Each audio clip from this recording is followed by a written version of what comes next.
Kilian Jornet mérite définitivement son surnom d'ultra-terrestre. Le 31 août, il a fini d'exploser le record de vitesse pour enchaîner les 82 sommets de plus de 4000 mètres que comptent les Alpes.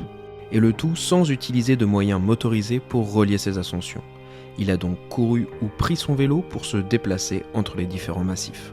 Kilian a mis 19 jours, quand le dernier record en date avait été établi par un duo italien en 2008 et ils avaient mis 62 jours. Les chiffres donnent mal à la tête. 1207 km, 75 000 mètres de dénivelé positif pour plus de 267 heures d'effort.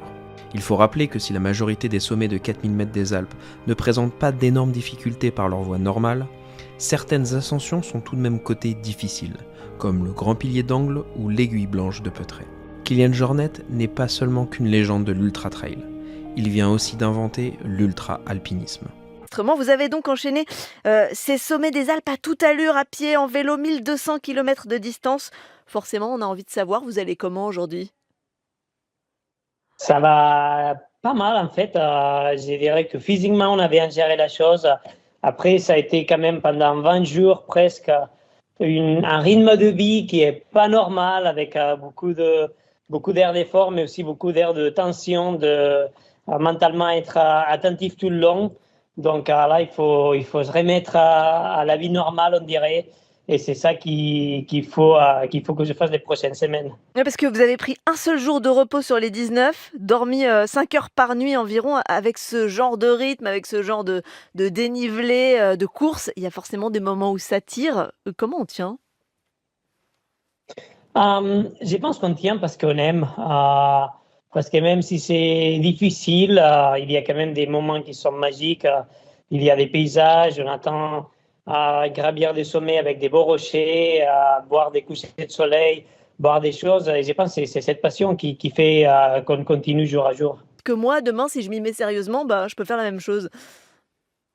Bon, et je pense qu'il faut un peu de temps quand même, il faut un peu d'années de pratique, mais en fait, les êtres humains, on est fait pour l'endurance, on est fait pour courir, on est fait pour bouger, on n'est pas fait pour être assis, on est fait pour faire du sport.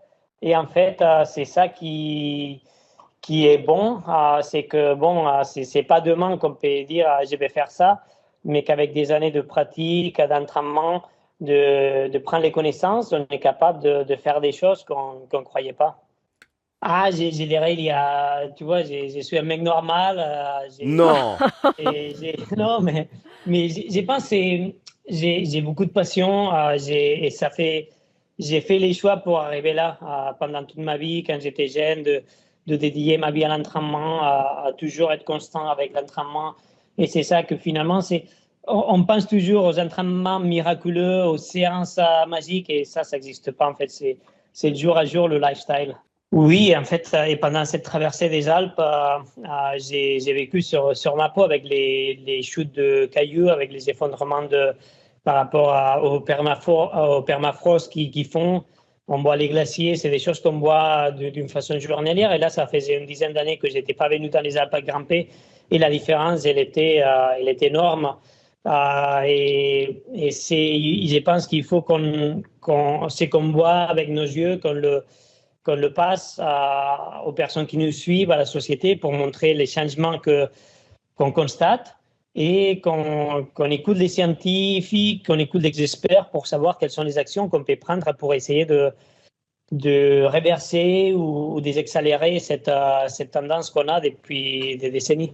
L'aventurier ultra-terrestre Kilian Jornet, qui se repose donc quand même pour quelques temps.